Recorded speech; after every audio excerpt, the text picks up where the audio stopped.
Cuestión de testimonios, de gente que vio esta criatura, ¿no? Se encuentra con la figura de que su esposa se está quitando la cabeza, le está dejando y sale transformada. Una vez que termina el entierro, tienes que dejar licor y tabaco. Los viajeros son su platillo favorito y los deshuesa, o sea, les quita la cabecita. Siendo niña y que me traumatizó, las tengo muy grabadas en mi mente.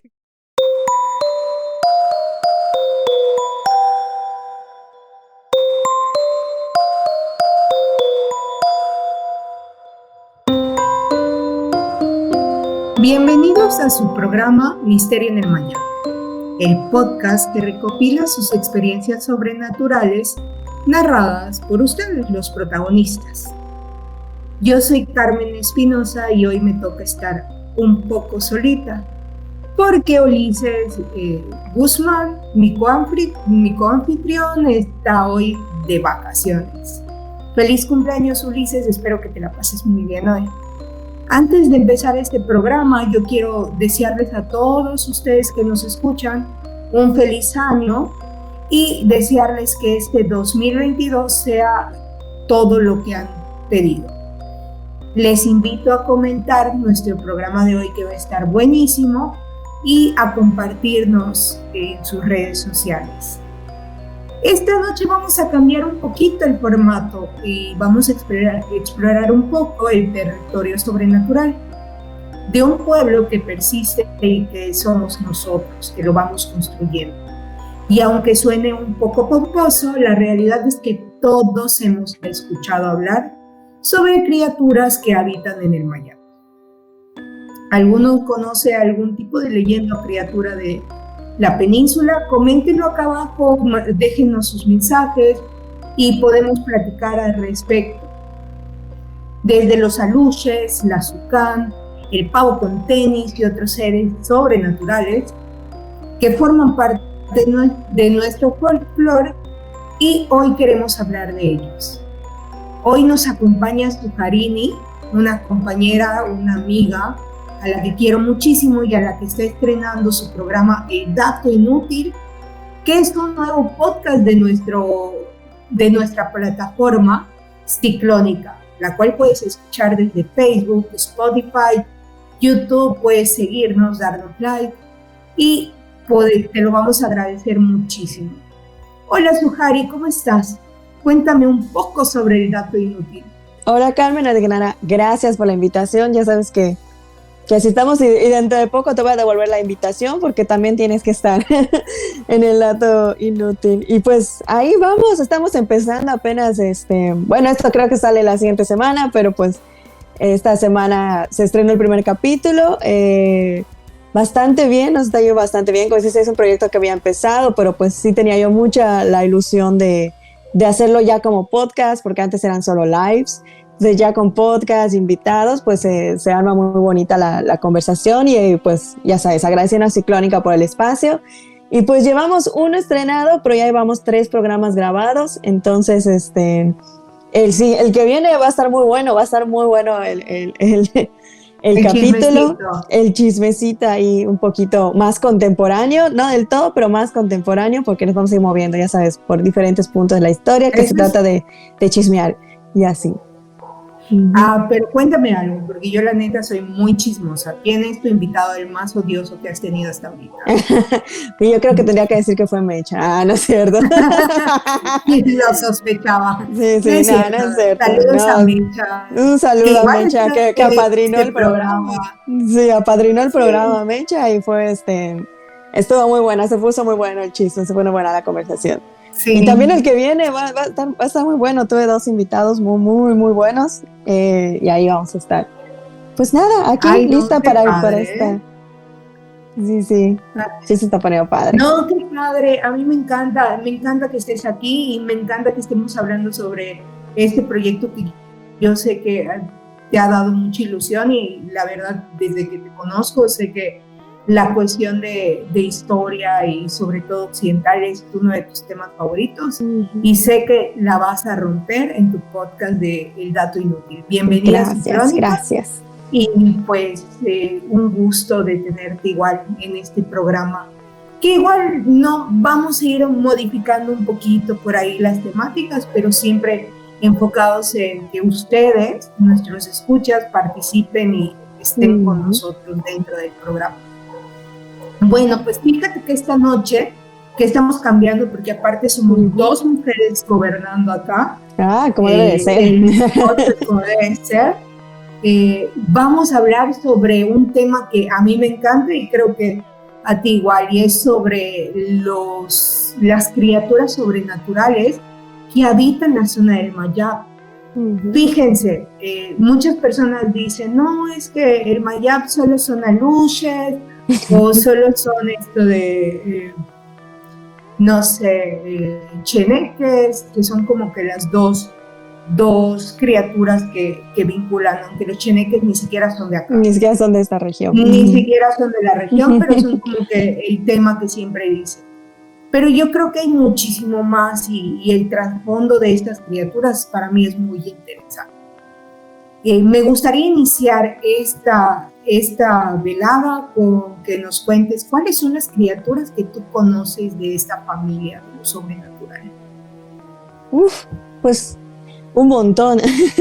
o sea, tú ya sabes, ¿no? Y bueno, contándole al público. Yo quiero escuchar de Muna, por favor. Cuéntame. Pues así como dices, pues yo soy de Muna, entonces pues sí he crecido muy rodeada de esto ya normalizado, ¿no? Ahí sí que no puedo decir que tengo una fuente bibliográfica porque es de lo que yo he escuchado, ¿no? De que lo que me cuenta mi abuelita, mis papás, conocidos, los tíos, los primos, los abuelos de amigos, etcétera. Entonces, pues, y en Muna tenemos nuestras propias criaturas de repente, ¿no? Además de las que compartimos con toda la península, como los aluches, como los guayes, que cuando hubo lo de la mujer loba hace unos 20 años, también nos tocó por ahí.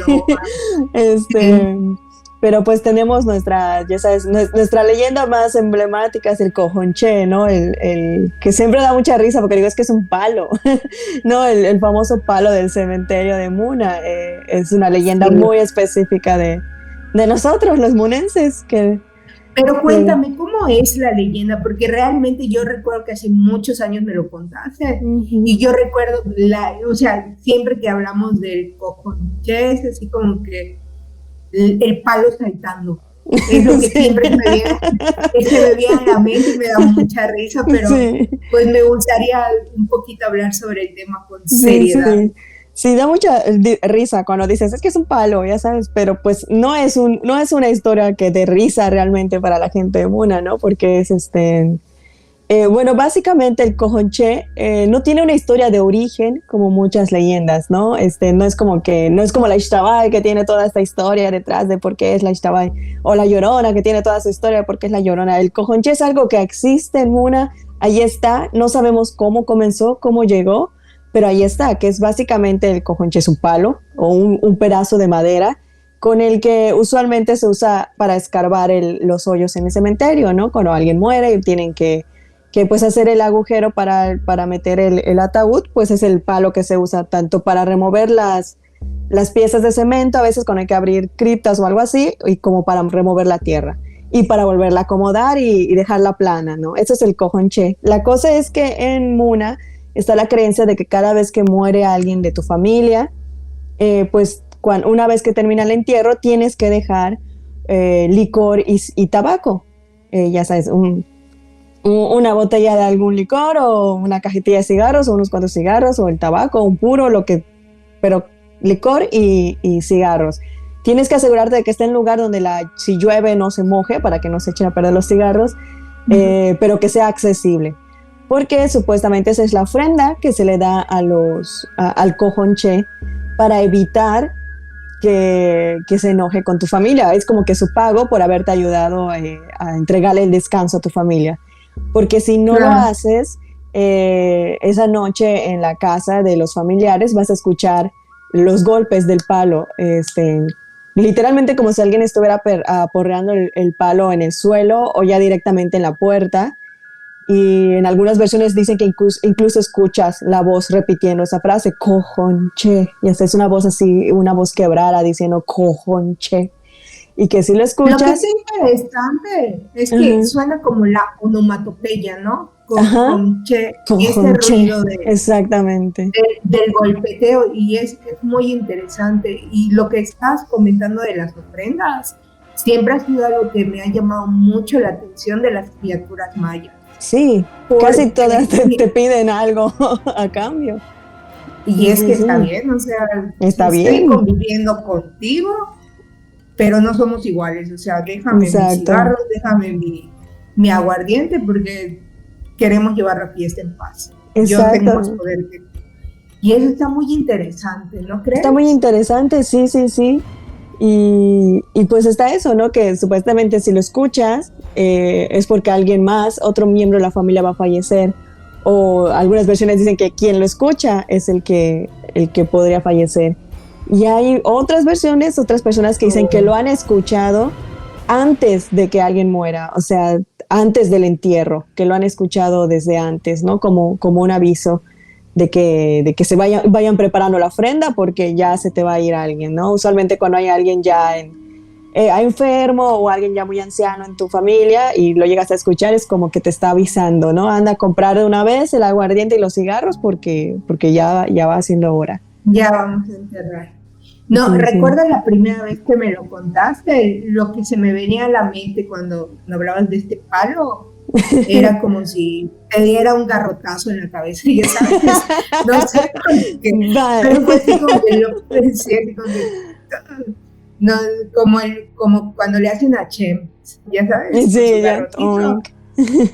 Sí, no, y creo que esa es una de las historias que más me llamaron la atención, pero tengo que aceptar que en mi corazón el pueblo de Muna se llevó una historia que para mí es una de las más interesantes, raras y enigmáticas, que ya la mencionamos en el inicio del capítulo, que es el pavo con tenis. El pavo con tenis. El pavo con tenis.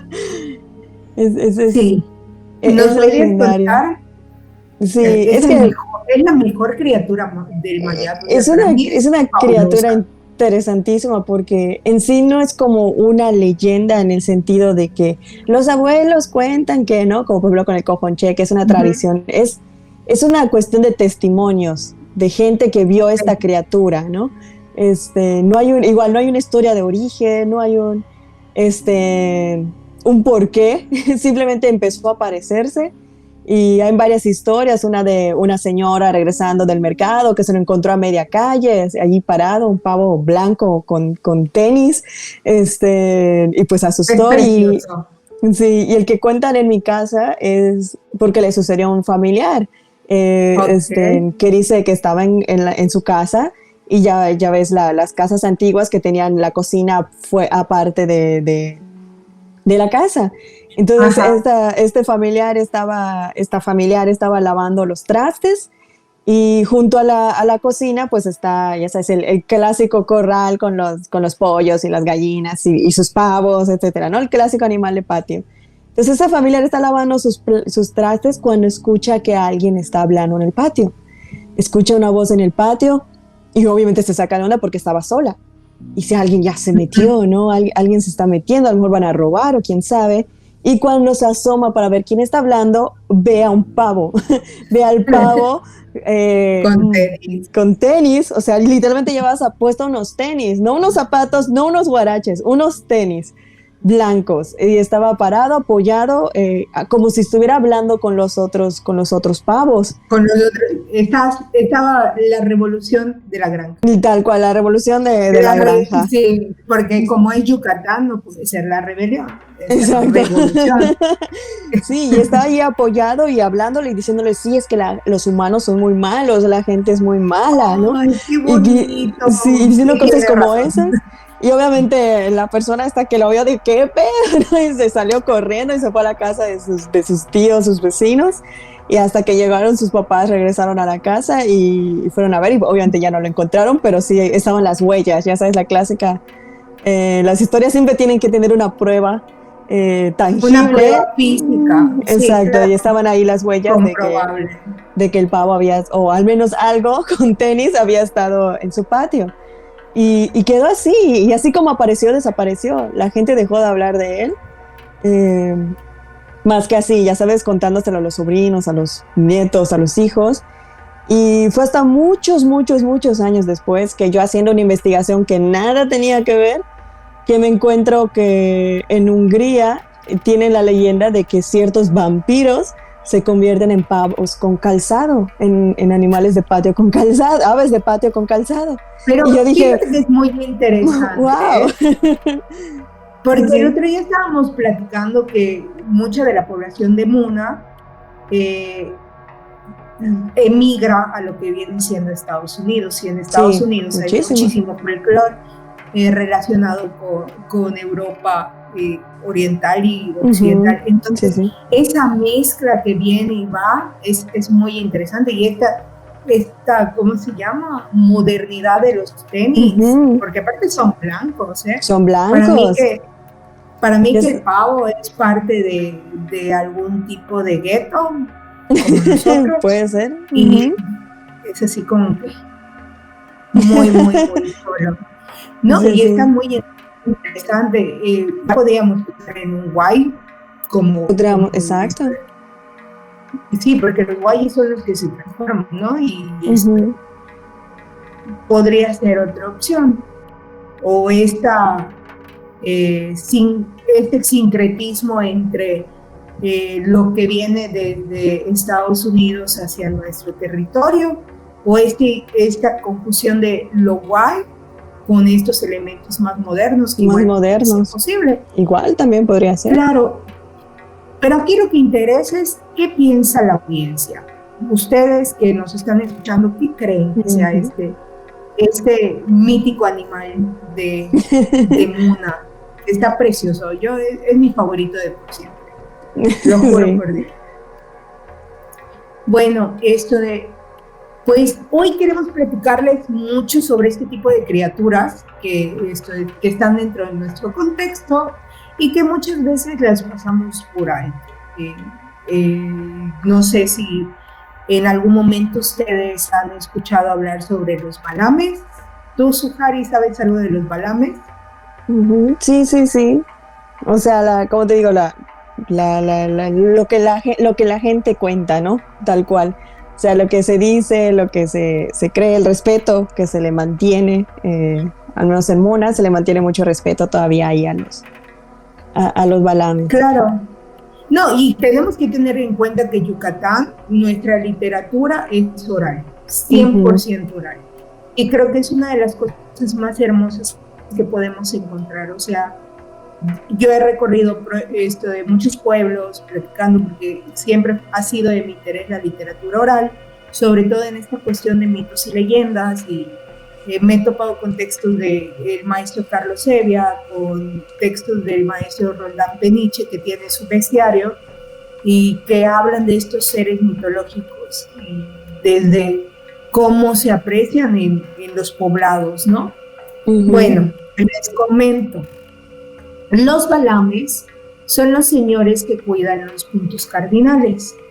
Y lo que a mí me encanta de lo que vienen siendo las criaturas mayas es que no existe esta idea de que son buenos o son malos. O sea, no es así como que, ay, el balame es el peor espíritu del mundo. No, el balame va a tener muchos aspectos positivos, como cuidar la milpa, traer los buenos aires y todas estas concepciones que pueden ayudar a mí como agricultor durante este proceso de siembra, cosecha, quemado y todo este ciclo. ¿Qué es lo que necesita un balam? Respeto. Y es lo que comentábamos, esta idea de darles como este tributo, sus cigarros, su alcohol, que es muy interesante igual, o sea, esta vinculación del alcoholismo y el tabaquismo en Yucatán, que creo que es muy fuerte. Sí, o sea, y es un hecho, o sea, estamos entre los primeros lugares en alcoholismo a nivel nacional. Si bajaron el año pasado, en el 2020, fue realmente porque nos encerraron por el COVID y nuestro magnífico gobernador nos puso una absurda ley seca, ¿verdad? Votamos por ti, no nos clausures, Pilar. Pero no sé, ¿tú qué opinas al respecto, Suhari, de esta situación? ¿Cómo la ves? Pues es que así como dices, digo, en mi contexto, en Muna se le tiene mucho, mucho respeto al monte en general y obviamente a los señores del monte que lo cuidan, que lo protegen. Si vas a cazar, tienes que pedir permiso. Si solo vas a caminar, tienes que pedir permiso, ¿no? Y el agradecimiento. En Muna ya te he platicado y les platico, tenemos todavía muy arraigada la tradición del matancol, el dar las gracias cuando las cosechas salen bien o cuando algo en tu familia salió bien, alguien que estuvo enfermo se recuperó, etcétera. Se hace el matancol en agradecimiento, ¿no? Que es cuando preparas comida, el col, el pollo, el yach y lo repartes a quien llega a tu casa. Ya sabes, es para todo el pueblo. Quien llega a tu casa, tú le vas a dar un plato de comida, porque es tu forma de agradecer y también lo hacemos hacia Chac, ¿no? Que Muna, al estar tan cerca de Uxmal, pues es un pueblo muy dedicado a Chac, aunque ahora le decimos San Isidro Labrador, pero pues es Chac, ¿no? Claro, o sea, volvemos a lo mismo, sí, proceso de sincretismo, del sincretismo. Que es necesario en un pueblo que persiste, pero que todo el tiempo es así como que sí estoy yo, maya, pero pues tuve que adaptarme a estos vatos que vienen desde lejos, porque o me adapto o me matan. O me matan. No, exacto, y como dices, son deidades muy relacionadas. Al hablar del alcohol y el ¿cómo se llama? Los cigarros, pues es que son deidades muy asociadas con la masculinidad, no siempre son deidades masculinas o entes masculinos en el imaginario, y se le relaciona con el alcohol y el tabaco, ¿no? En este caso. Claro, sí, porque las más femeninas es hacia la leche, hacia esta cuestión. Y es muy interesante, otro tema que es interesante, o sea, no le vas a poner, por ejemplo, un vodka, un ron o una bebida que sea de otra zona, sino ellos que te piden Ishtabentum, que es así como que la bebida que más se ofrece. Solicitan.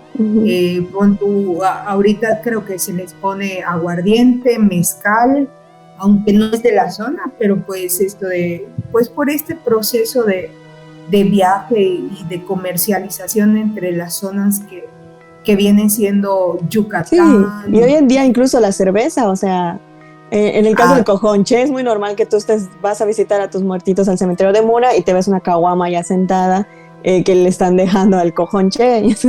Pero es una caguama, ¿no? Es una caguama. Exacto. Te vas a dejar una lata, porque yo como el cojonche voy y toco tu puerta 3 veces. Y no le vas a dejar una Tecate Light, le vas a dejar una Superior, una Carta Clara, una Sol, ya sabes. Sí, o sea, no cualquier cosa.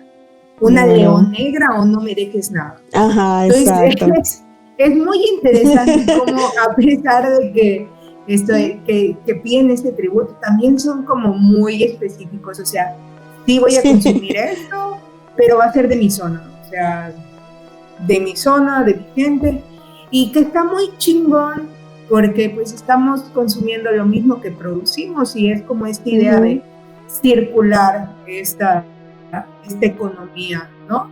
Que yo sí lo entiendo, igual y les estoy mintiendo, que a mí me encanta mentirles, ¿verdad? Pero pues, y pues sí, es muy interesante esta visión de esta economía que va circulando entre la misma comunidad. Sí. Yo, fíjate que estuve investigando, encontré una criatura que yo no conocía y que se me hace muy interesante y viene a ¿cómo se llama? A ser como un parteaguas, que a mí se me hace muy extraño esta cuestión del castigo como tal. El bojo, no sé si conoces qué es el bojo. Bueno, Cuéntamelo todo. Ahorita te lo contamos. Son hombres del monte que lo que hacen es consumir la leche de los árboles. Los mayas tienen como configurado, estos son árboles buenos y estos son árboles malos, según su consumo. O sea, si me produce fruta que yo puedo consumir, pues es un árbol bueno. Y si tienen espinas o ciertas características que pueden ser dañinas, por ejemplo, a pesar de que la ceiba es sagrada, también está vinculada a situaciones un poco agresivas, por decirlo de alguna manera, como por ejemplo que ahí aparece el Ixtabay y muchos hombres aparecen muertos ahí, ¿no? Bueno, pues el bofo lo que hace es alimentarse de la resina o de la leche que producen este tipo de árboles. Entonces, es como este castigo hacia esa gula, porque les gusta el sabor de esos árboles que son considerados malignos. Entonces, imagínate, yo lo vinculo igual con esta idea de, pues están llegando los españoles, claro, les vuelvo a repetir, yo soy muy mentirosa, igual es algo que yo imagino, ¿no? La figura del bofo está lleno de póstulas, está lleno de materia, está llena de piel cayéndose, y a mí lo primero que se me ocurre al verlo es una persona con lepra, ¿ok? Entonces, yo creo que... O con sífilis. Con sífilis igual. Muy probable que esos españoles eran bastante mañosos, ¿verdad? No, esto de... No, pues esto de... Esas personajes están llenos de póstulas, de materia, apestan, se les cae la piel. Entonces, si estas dos enfermedades que acabamos de mencionar, yo pensando un poquito más hacia la lepra, tú pensando un poquito hacia la sífilis, ellos consumen esta leche que, como mencionamos, está muy ligada a las deidades o a las criaturas hacia lo femenino. Entonces, este guiño igual, ¿no? Como que no está bien lo que estás haciendo y te vamos a castigar de esta manera, que se me hace muy interesante, pero igual, no sé qué opinas tú, que creo que este tipo de marcajes está muy ligada a esta llegada de pues los extranjeros, ¿no? Que pues al final todos somos extranjeros. Sí, todos en algún momento. Pero pues es muy interesante esta idea de el castigo, lo veo más vinculado a esta cosmovisión cristiana. Sí. No. El castigo es algo muy judeocristiano, no es algo que suelas escuchar en muchas mitologías precristianas, especialmente fuera de Occidente, ¿no? Porque incluso entre los griegos y romanos sí que había castigos, pero estaban vinculados a otro tipo de... Era más porque ofendiste a las deidades que porque hiciste un mal moral o algo así, ¿no? Siempre eran venganzas personales. Entonces sí, y encontrar algo así en la mitología maya es raro. Incluso el nombre de bofo no suena a algo no suena originario. Muy local, sí. No, y yo cuando pienso en este proceso de purificación maya, me imagino a este proceso de viaje al Xibalba, ¿no? Exacto. Donde pasas tiempo para que purifiques de tus pecados, de lo que hiciste. Bueno, que pecados es un concepto más cristiano que lo tenemos más en mente, sino como que ese proceso de que, bueno, en tu vida hiciste esto, lo otro, ¿cómo lo puedes mejorar? Ya solucionaste, tienes tu segunda oportunidad. Porque creo que esta figura de la reencarnación es muy importante en muchísimas culturas y aunque nunca ha sido así como que un tema muy tocado en la cultura maya, pues si se lee y todo, pues sabemos que eso en el viaje que hacen a Xibalba regresan y son otra vez absorbidos, por decirlo de alguna manera, en el cuerpo de del bebé que está dentro de la mujer embarazada a través de un suspiro, que es una cosa hermosa, ¿no? Sí, sí. Una cosa preciosa.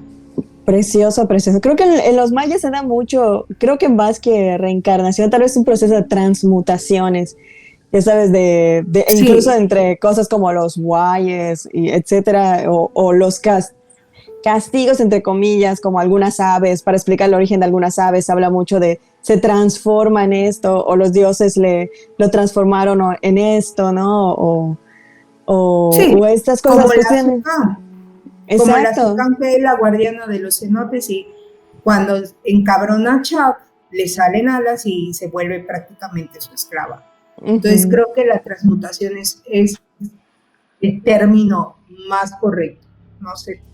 Podría ser. Creo que Ajá. sí. Igual aquí estamos teorizando, estamos analizando y sacando. No nos citen todavía. No nos crean. A nosotras no nos crean. Nos gusta No, engañar gente.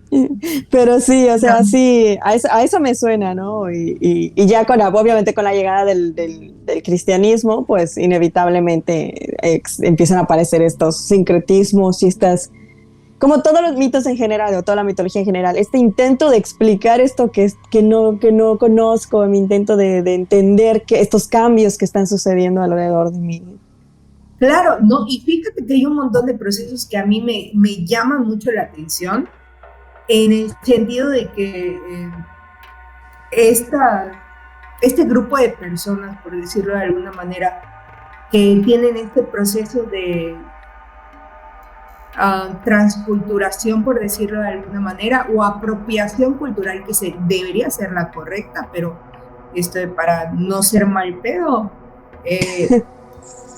que agarran ciertos elementos que ni siquiera son totalmente mayas.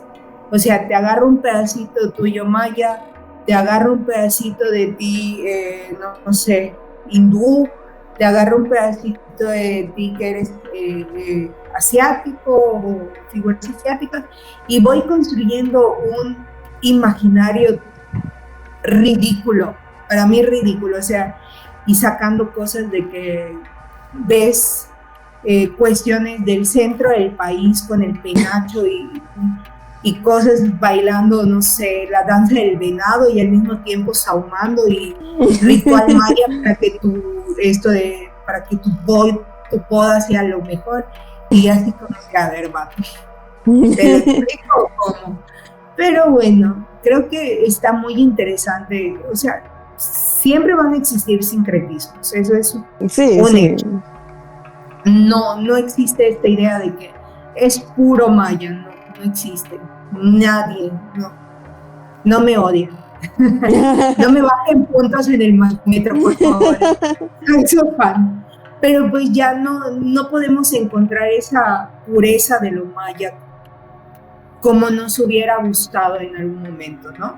Entonces, a mí estas criaturas son lo que me llama muchísimo la atención. Como por ejemplo, ahorita les vamos a comentar uno que es la cabeza errante, que muchos lo llaman como la gorgona maya. Pero para esta explicación te voy a dar pie, Sujari, y cuéntanos qué es la gorgona para aquellos que no conocen.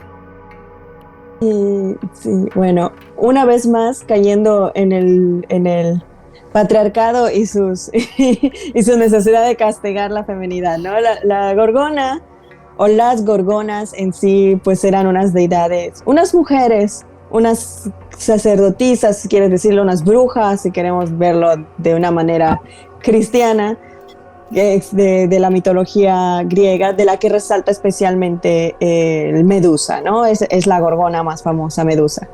Y todos conocemos la leyenda de Medusa, que por X razón fue castigada y su cabello se convirtió en serpientes y con su mirada, a quien mirara lo convertía en piedra, ¿no? Que inmediatamente nos la transforman en un monstruo en ese sentido.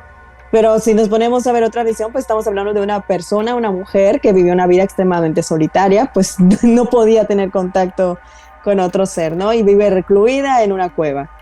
Entonces, entre los mitos de Perseo está en que él se encuentra con la gorgona y, para no hacer el cuento largo, la derrota cortándole la cabeza, usando su espejo como, su escudo, perdón, como reflejo, y pues la decapita, ¿no? Para ya eliminarla por completo. Y pues si buscamos Perseo y esculturas de Perseo, usualmente Perseo siempre es representando, sosteniendo la cabeza de la gorgona, ¿no? Triunfante, el hombre triunfante con la cabeza de la mujer, a quien él fue a perturbar porque él no tenía nada que hacer ahí, ¿verdad? Claro. No, y el origen de Medusa es muchísimo más cruel todavía. Sí, o sea, sí. La castigan por ser violada por un dios. O sea, exactamente. Y aparte, mi diosa, que es mi protectora, me castiga. Te castiga, exacto. Que muchas veces entra esta cuestión de que agarran y comentan, no, es que no la castigó, fue una manera de brindarle esa protección que ella necesitaba, y a mí se me hace preciosa esa idea, y creo que rescataría. O sea, yo te convierto en esto para que nadie se pueda acercar a ti y nadie te pueda volver a lastimar, exactamente. Pero llega Perseo, el culero, y la mata. Y la mata, bueno. Exacto. Y pues es que la mitología griega se dedica a ¿cómo decirlo? O mejor dicho, la mitología griega que nosotros conocemos es la forma en que los helenos, que fueron un pueblo que conquistó, y por eso le llaman su cultura helénica, y de hecho en griego ellos se llaman helenos a sí mismos, no se llaman griegos. Tenían o sea, fue la mitología, la forma de los helenos de invalidar la previa religión, que era una religión femenina. Entonces, antes solo había deidades femeninas y la mujer era una sociedad matriarcal. Llegan los helenos y tienen que eliminar eso. ¿Cómo? Pues precisamente usando mucho el abuso sexual dentro de la mitología y castigando a las mujeres, y podemos verlo claramente cómo era. Cada vez que Zeus la engañaba, ¿quién era la que perdía? La mujer con la que la engañaron, y nunca Zeus, ¿no? No, claro, y este es un discurso que persiste. O sea, echarle la culpa al amante, y no al hombre que te engañó, no al vato que te engañó. O sea, es tu culpa porque el pito caliente de mi novio te está tirando el pedo, pero es tu culpa. Bueno, nos estamos yendo hacia otro lado. Sí, otro lado. La cosa estos son los peligros de tener a dos mujeres en el mismo set. Está muy chingón, pero bueno. Pero básicamente la gorgona es muy recordada por su cabeza, ¿no? Por la cabeza cercenada, y porque Alejandro Magno la usaba en su pecho, ¿no? Tenía grabada la gorgona en su pecho, porque era una manera de decirle a sus enemigos que te voy a volver piedra, ¿no? Claro, sí. Bueno, pues fíjate que acá en Yucatán hay una historia a la que nombran como la Gorgona Maya, que de hecho es muy popular. Yo ya se la conté a mi hijo, que tenía creo que 4 años. Soy la peor madre de la historia. No, a mí también fue una de las primeritas que me contaron siendo niña y que me traumatizó, porque tengo la imagen, como yo me imagino las escenas, las tengo muy grabadas en mi mente, como mi imaginación dibujó esa anécdota, esa historia. Es muy impresionante. O sea, la historia va de que es una bruja, o una bruja como es conocido occidentalmente. Es una Ishme, una Guay, como le quieran nombrar, que tenía la facilidad de transmutar al animal que ella quisiera. Pero para hacerlo, lo primero que tenía que hacer era quitarse la cabeza y dejarla asentada, y ella salía a hacer pues todos sus asuntos. El esposo siempre se dormía. De hecho, ella le daba unas gotitas para que se durmiera y no despertara durante el tiempo que ella salía, ¿no? El caso es que nunca falta el comunicativo del pueblo, que le empieza a decir, no, es que fíjate que tu esposa es la bruja, o la hechicera, o la Ishmen, o como le quieran llamar, la guay que viene y está molestando a todo el pueblo. Y el vato así como que, no lo creo. Sí, vigílala, un día no tomes el café o el chocolate que te da, y observa lo que hace. Entonces él, en medio de la noche, se despierta ya que no había tomado su chocolate caliente o café o lo que le quieran poner como bebida, y se encuentra con la figura de que su esposa se está quitando la cabeza, le está dejando y sale transformada en una niña. Sale y se encuentra con otro Ishmen. Tengamos en cuenta que este Ishmen 2 es hombre, y le dice: la solución es que le pongas sal alrededor del cuello para que ella no se lo pueda volver a poner, no se vuelva a poner la cabeza, ¿no?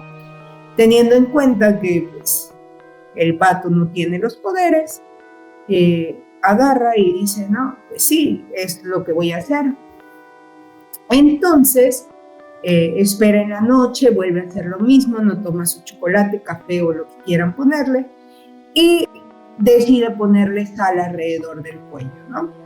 Entonces, ven que le pone la sal, la señora regresa y se intenta poner la cabeza.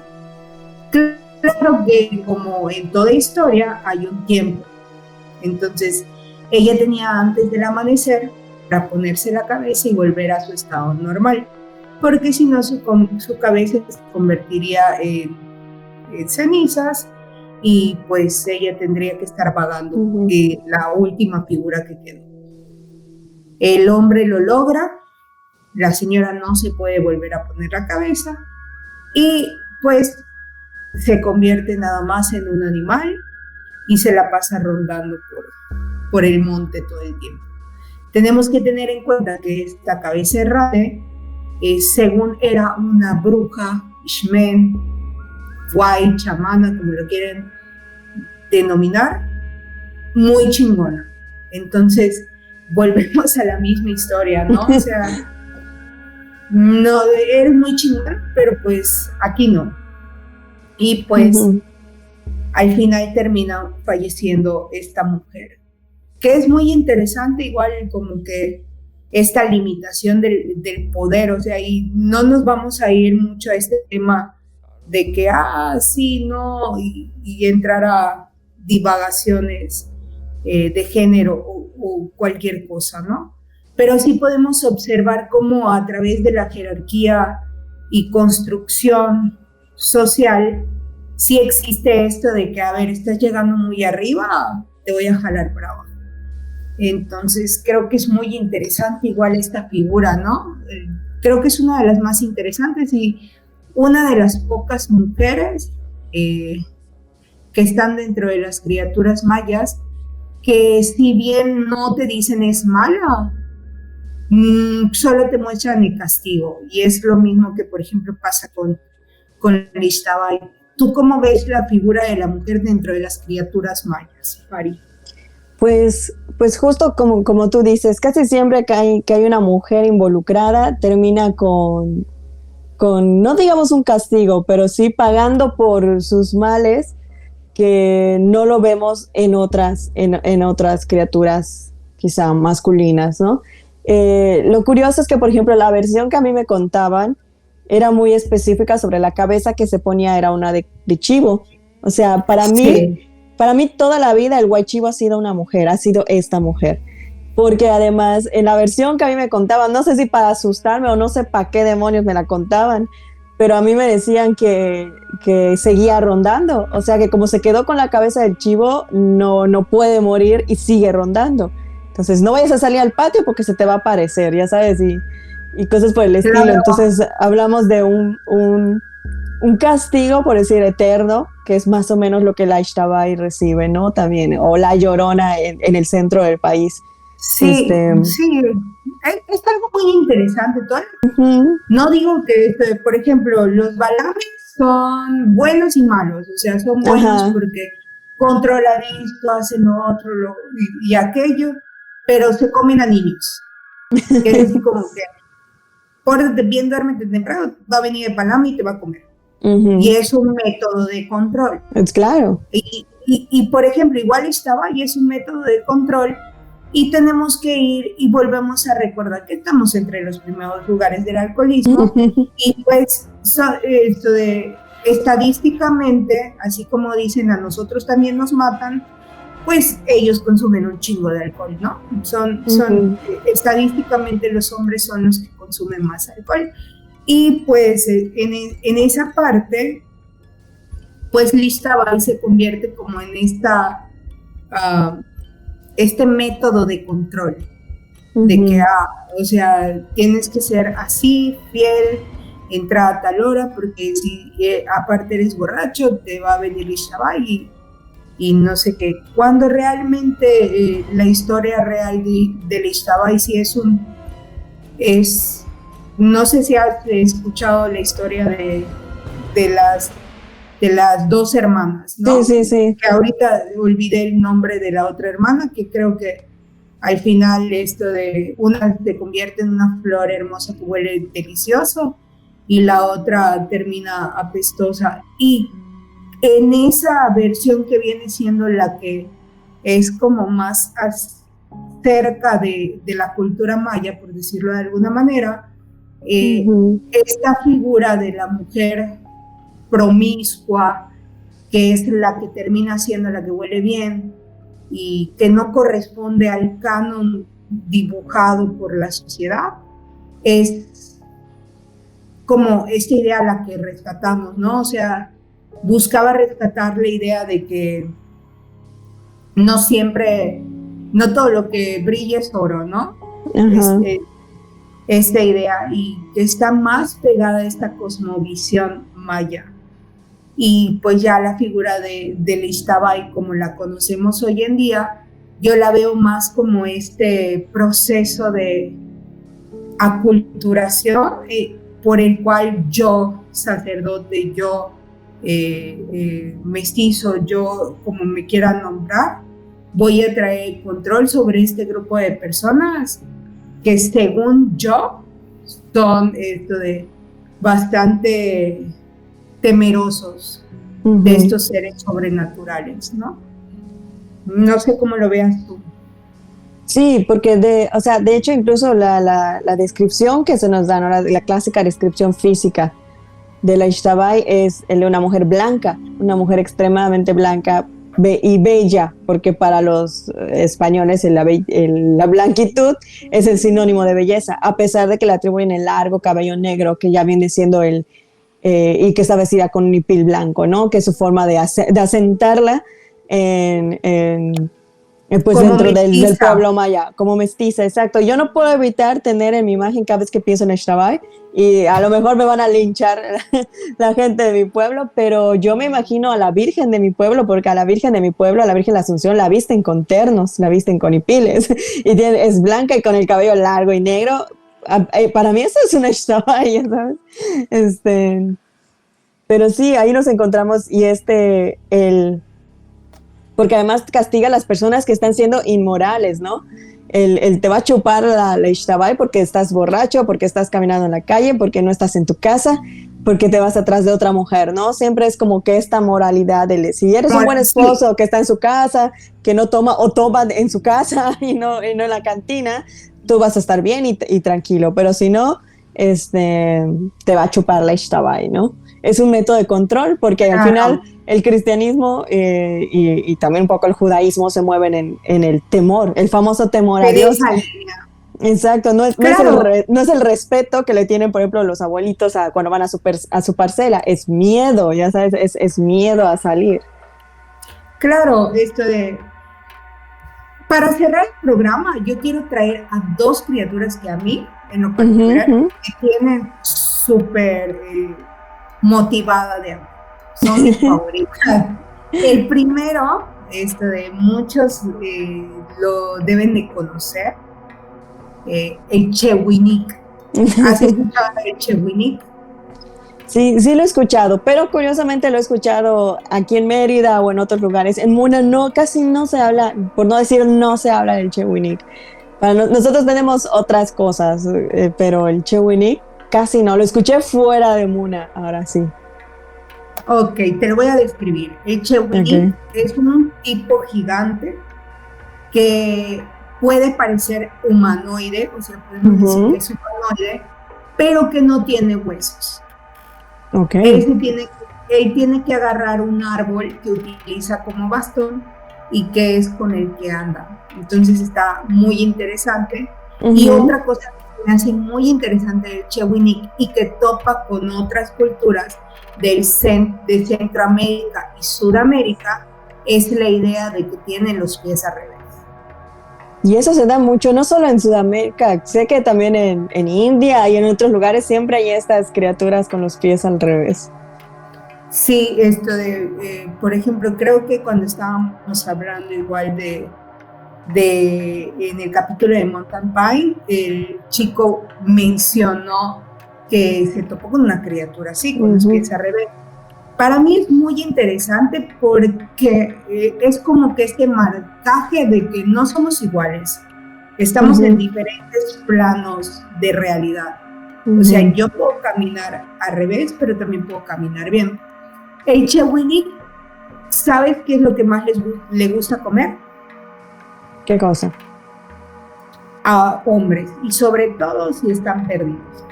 Los viajeros son su platillo favorito.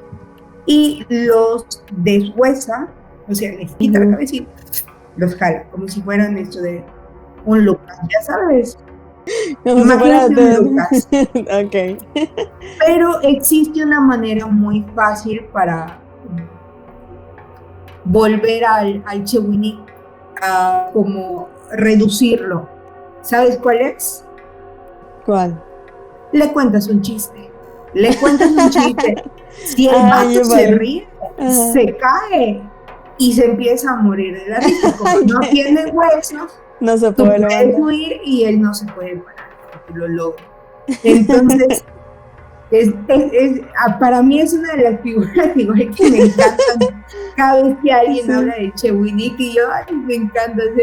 Algún día me lo quiero topar y le voy a contar el chiste más malo de papá, a ver si se caga. Puedo correr. Pero hay uno que te apuesto que no conoces y no sabías. ¿Sabías que en Yucatán existe uno que es nombrado como el pie grande? El pie grande yucateco. De hecho, se ha teorizado que es como un eslabón perdido. El pie grande yucateco es prácticamente lo mismo que un Sasquatch que conocemos al norte. De hecho, cuando Ulises, nuestro coanfitrión, vino por primera vez al programa, una de las historias que nos contó fue que en donde él vivía se encontró con el, ¿cómo se llama? Con un ser que parecía un orangután. Sí, lo escuché, sí recuerdo. Ay, qué miedo. Pues imagínate que yo estaba investigando, estaba leyendo esto de, pues el libro de Roldán, estaba buscando en internet y me topo con esta criatura que es el pie grande de Yucatán y digo, es el mismo que se contó en el capítulo 8 de lo que dijo el silencio.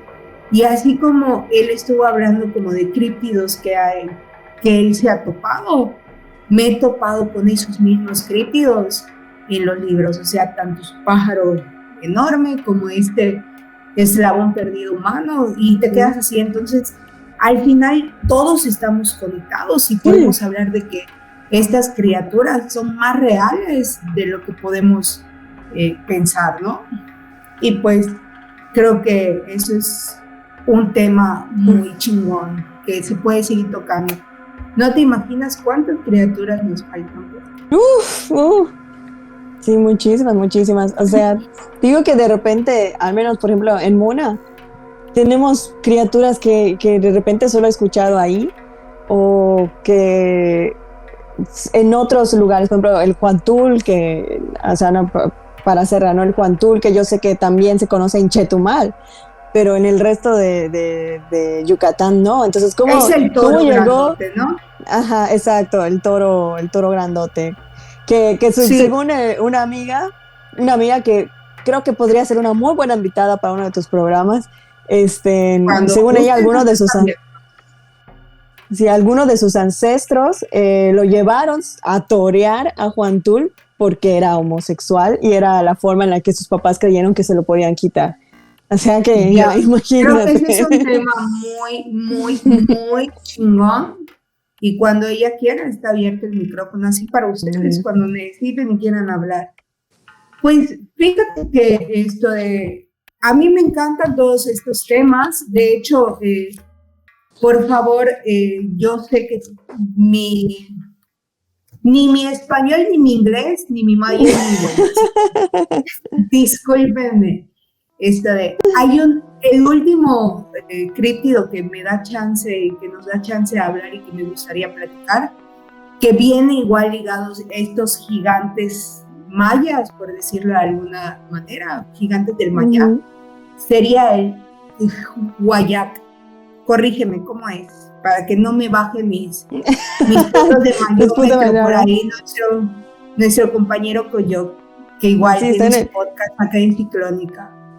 Huayac, ¿estás bien? Huayac. Es una J aspirada o una H aspirada. Bueno, pues fíjate que este gigante, que igual me llamó muchísimo la atención, es conocido como el quebrantahuesos.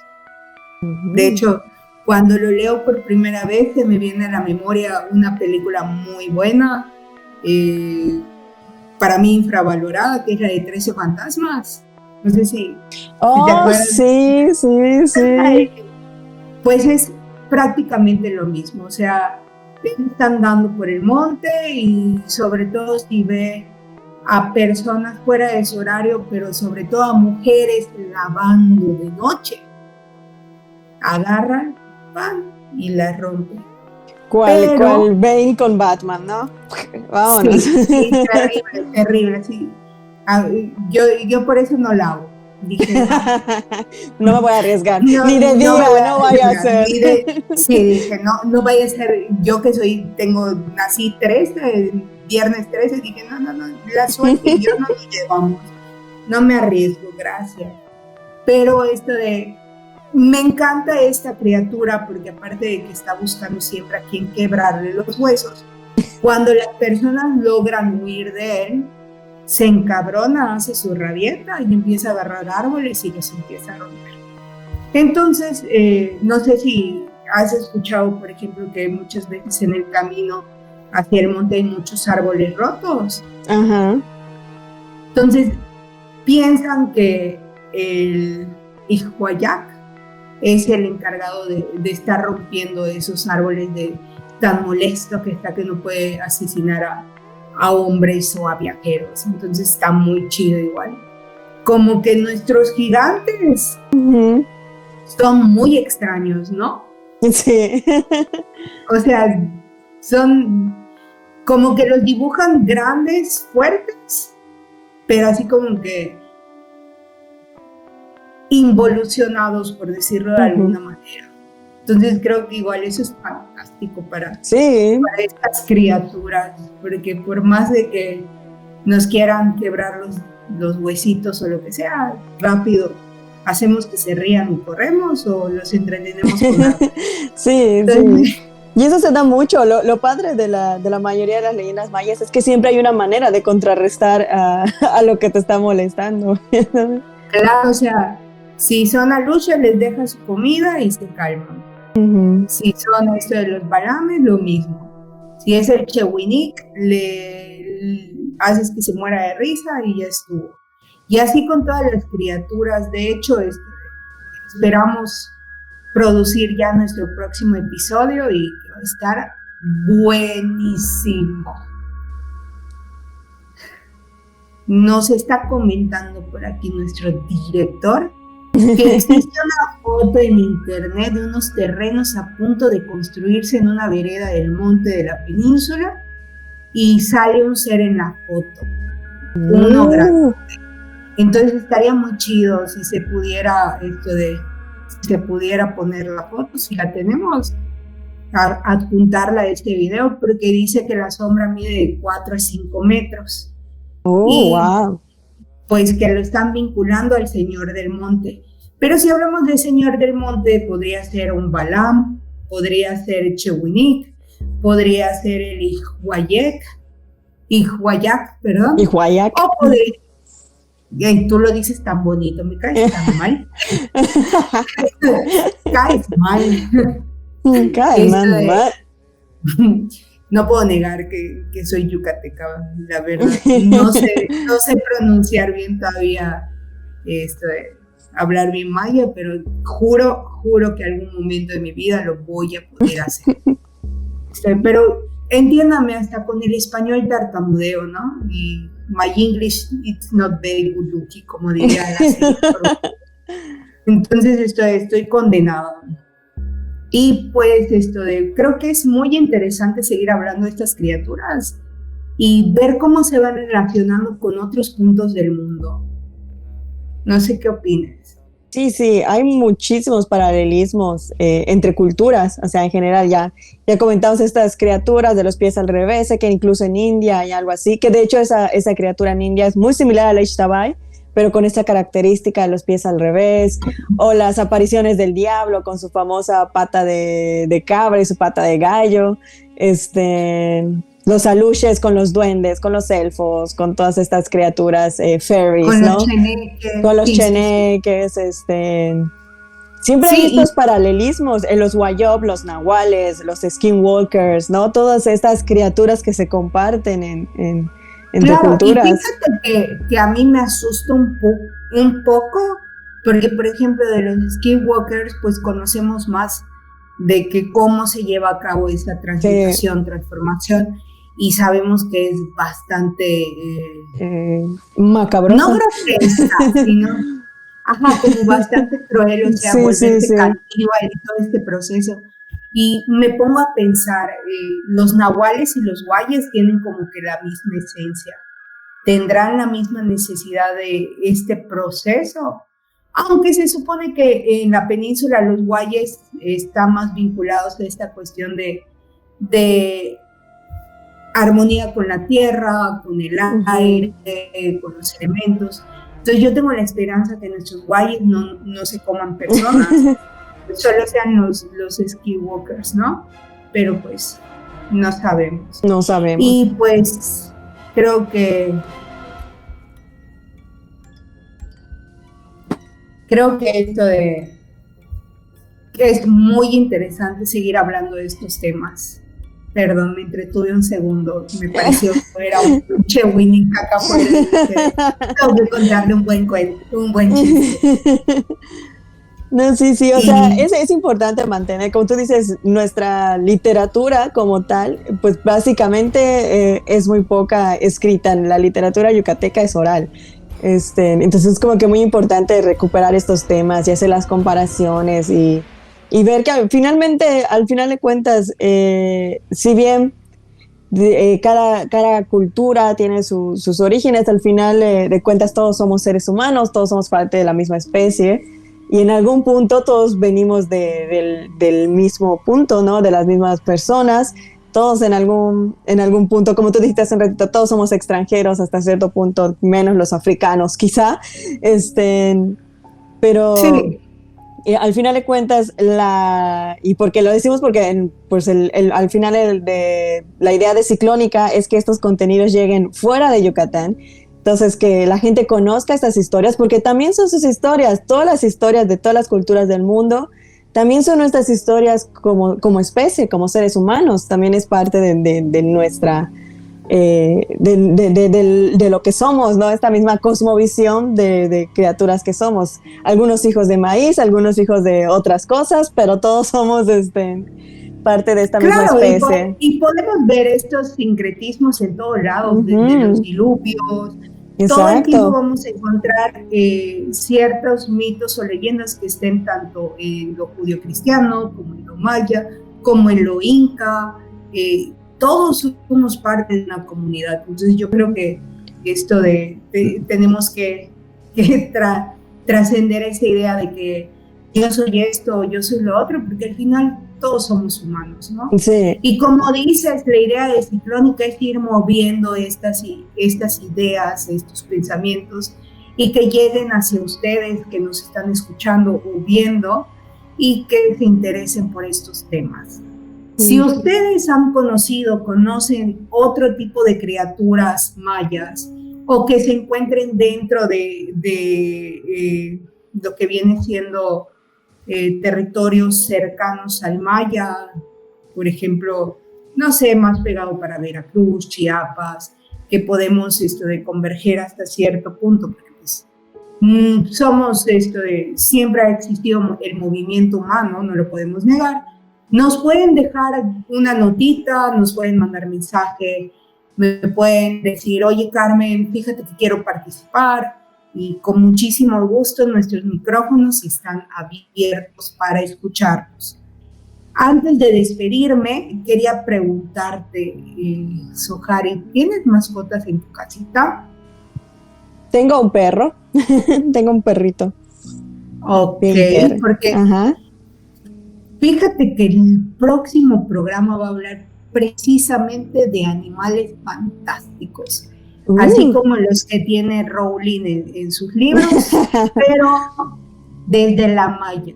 O sea, desde la visión maya. Y es que también el perro tiene como que muchas leyendas envuelven perros y a mí mi perro me ha dado sus sustos, ya sabes, de cuando se pone a ladrar a la nada o sube corriendo o cosas que tú dices, cálmate, que me estás asustando. Fuera de mi casa. Sí, a mí me ha pasado con Luca, con su señor perro, y yo, fuera de mi casa. Y esto de... Y igual ustedes, audiencia, si conocen historias sobre animales o tienen mascotas y nos la quieren presumir, ya sea con su traje de Halloween o simplemente nos quieren mostrar a su gato hermoso, está abierto nuestros comentarios para recibir todas las imágenes posibles. Y pues creo que con esto cerramos el programa. Muchas gracias, Sohari. No sé si quieres decir algunas palabras antes de cerrar. Pues nada, lo que dije al principio, muchas gracias por invitarme. Ya sabes que cada vez que se pueda y quieran tenerme aquí, yo con mucho gusto.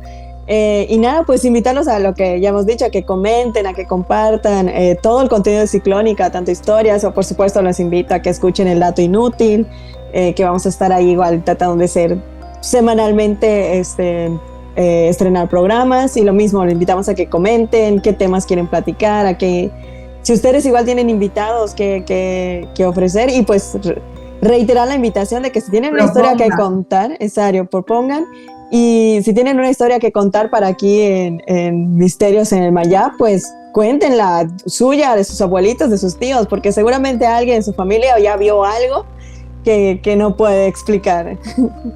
Claro, pues, el micrófono lo tenemos abierto y está acá Misterio en el Mayab. Creemos que todas las realidades son válidas. Entonces, si ustedes vienen y nos platiquen, no tengan miedo de que nosotros vamos a cuestionarlo si es real o no, porque al final, en Misterio en el Mayab, creemos que cada quien crea su propia realidad. Y pues me gustaría cerrar el programa agradeciéndote, Sohari, y agradeciéndoles a ustedes que nos escuchan, por dedicarnos esta horita para estar aquí con nosotros. Y los invitamos a escuchar contenido de Ciclónica. Tenemos al Dato Inútil, tenemos Cast Live, tenemos Annalisa Mesta,